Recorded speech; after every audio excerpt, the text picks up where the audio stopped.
cassino e etc. Ele vai compartilhar conosco agora um pouco sobre esses dois importantes mercados, que é o português e o de Macau.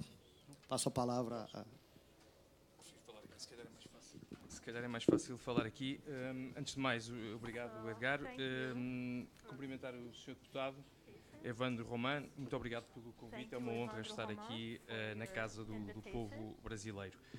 Eu tinha uma apresentação preparada, mas vou alterá-la ligeiramente, porque isto de não falar em primeiro lugar, corremos o risco de nos repetirmos e, portanto, há aspectos daquela que seria a minha intervenção que eu não vou referir, nomeadamente porque o Rui Magalhães descreveu e muito bem aquela que é a realidade portuguesa. Eu gostaria apenas de dizer, portanto, focar aspectos positivos e negativos, sumarizando, no fundo, aquilo que é a realidade portuguesa, mas antes disso, dizer que, como o Rui disse bem, o jogo online e, portanto, as apostas desportivas online em Portugal aconteceram apenas e só em 2015. Muitos anos depois, cerca de mais de 70 anos depois de o land-based ter sido aprovado.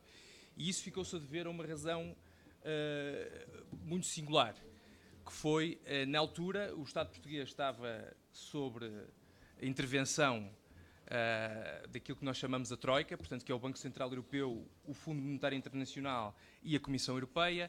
O país tinha chegado a uma situação de bancarrota e, portanto, o legislador português entendeu que este era um bom momento de criar mais uma fonte de receita para os seus cofres. Porque, e fazendo aqui um parênteses, o jogo sempre foi isso, os jogos de fortuna ao azar sempre foram uma fonte de receita importantíssima para os Estados. Todos eles. A muralha da China, por exemplo, parte da muralha da China foi construída há milhares de anos com base na lotaria chinesa. A Universidade de Harvard, de Yale, foram fundadas por causa de lotarias. Ainda hoje, em Portugal, que é o caso a que eu estou a falar, a Santa Casa da Misericórdia de Lisboa, por exemplo, que é monopolista, chamemos-lhe assim, daquilo que são os jogos sociais, nomeadamente nas apostas desportivas online, de base territorial, do land-based, tem uma grande intervenção social na comunidade. E, portanto, o legislador brasileiro, que não está numa situação semelhante, mas está numa situação em que precisa e que é útil determinada receita, pode ter como referência, por exemplo, a forma como o Estado português lidou com a taxação. Como vocês dizem aqui, e que eu não vou repetir, as taxas em Portugal são muito altas e isto torna-as pouco competitivas com todo o mercado que existe à sua volta. Mas há aspectos positivos. O aspecto positivo, por exemplo, das apostas desportivas online é que funcionam num regime aberto. Não existe monopólio. Ao contrário, no territorial, e aqui há estas duas dimensões, no caso português, o territorial e o online, o territorial funciona em regime, não se pode chamar de monopólio, mas é um regime exclusivo da Santa Casa da Misericórdia. E, portanto, no online, quem cumprir os requisitos pode obter uma licença. Os requisitos são requisitos sempre de idoneidade, são requisitos financeiros e são requisitos tecnológicos. Portanto, um operador tem que garantir o cumprimento, primeiro, da melhor tecnologia possível, com os melhores estándares internacionais, tem que garantir requisitos de idoneidade. O Tiago Barbosa falou aqui do quão importante era a idoneidade no setor. O regulador importa-se muito com isso e o regulador brasileiro deveria olhar para sério para a questão da idoneidade. Há, por exemplo, também como aspecto positivo é que os ganhos não são tributados. Falou-se aqui que no caso brasileiro os ganhos podem vir a ser tributados, os produtos, eu acho isso mal. Acho contra, digamos, as melhores práticas internacionais e acho que o legislador brasileiro deveria rever o quanto antes esta questão. Aspectos negativos. Em primeiro lugar, e é isto se calhar os operadores não gostam tanto de ouvir esta minha opinião, mas eu como neste momento sou independente, não trabalho para nenhum operador, pelo menos diretamente, acho que tenho a capacidade, tenho a vontade para o dizer. Há em Portugal neste momento um problema de adição ao jogo. Porquê? Porque ao contrário daquilo que acontece na maioria das jurisdições mundiais onde existe jogo, a publicidade ao jogo em Portugal não é proibida. E isso é mau. Por exemplo, em Macau, que é o outro sítio onde eu trabalho, e que muitos de vocês podem perguntar porque estamos a falar de um sítio tão longe aqui no Brasil. Porque nós temos a mesma matriz jurídica, somos um país de direito civil, que nós chamamos assim civilista, não somos common law, e temos, portanto, esta tradição que é parecida com a tradição brasileira. E depois, porque Macau é o maior mercado de jogo do mundo, somos 7 vezes, ou suplementamos em 7 vezes aquilo que é as receitas de Las Vegas, e, portanto, eu acho que isso é sempre, como é o maior, acho que é sempre um bom exemplo. E eu sei que o Sr. Deputado já lá esteve e honrosa seja feita essa sua iniciativa de olhar para as melhores práticas. Ainda por cima tem gente que se expressa na mesma língua do que nós e torna tudo mais fácil. A legislação está escrita na mesma língua que aquela que se fala no Brasil.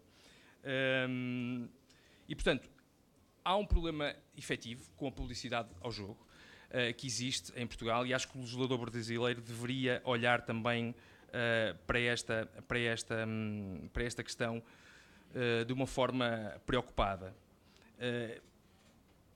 Há algumas restrições à inscrição, por exemplo, dos jogadores nos websites, mas como há mais do que um operador, é fácil. Eu estou limitado, cada pessoa só se pode inscrever uma vez num operador, mas eu posso me inscrever mais do que uma vez, ou seja, posso me esquecer pelo menos uma vez em vários. E, portanto, contorno. O ser humano é muito hábil a contornar as regras e, portanto, nós temos, nesta fase, temos que saber apreciar isso.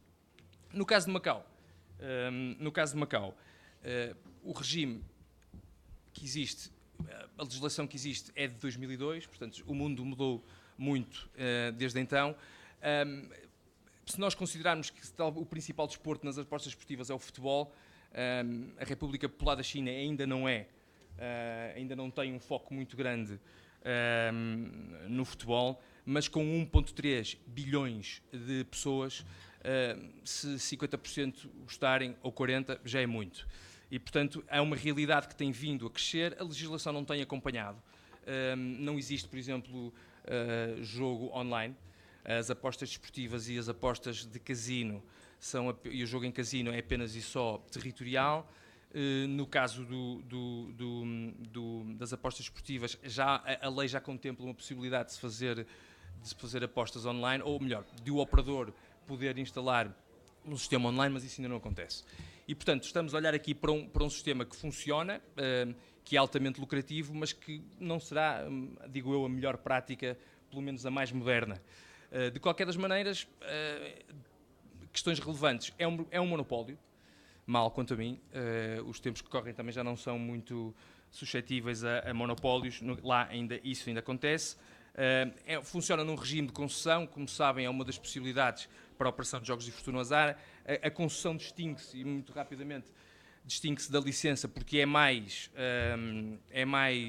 exigente nos seus requisitos e tem para mim uma questão que é muito importante, que é faculta ao Estado o direito de reversão. O direito de reversão de todos os bens afetos à concessão. E isso juridicamente é importante porque, por exemplo, se houver incumprimento dos deveres da concessão, o Estado pode tornar seus os bens afetos à concessão. E isso é relevante do ponto de vista económico. Finalmente, os impostos que são pagos estão mais ou menos de acordo com aquilo que é a prática internacional, que vai entre os 20% e os 25% sobre a receita bruta, com um pagamento inicial sempre que é concedida a concessão. Mais uma vez, a publicidade é terminantemente proibida e eu acho que isto é muito importante, pode não ser muito popular, mas eu acho que a publicidade ao jogo está provado que não deve existir e as melhores práticas recomendam que não haja publicidade. Obrigado. Nosso agradecimento ao Sr. Oscar Madureira pela sua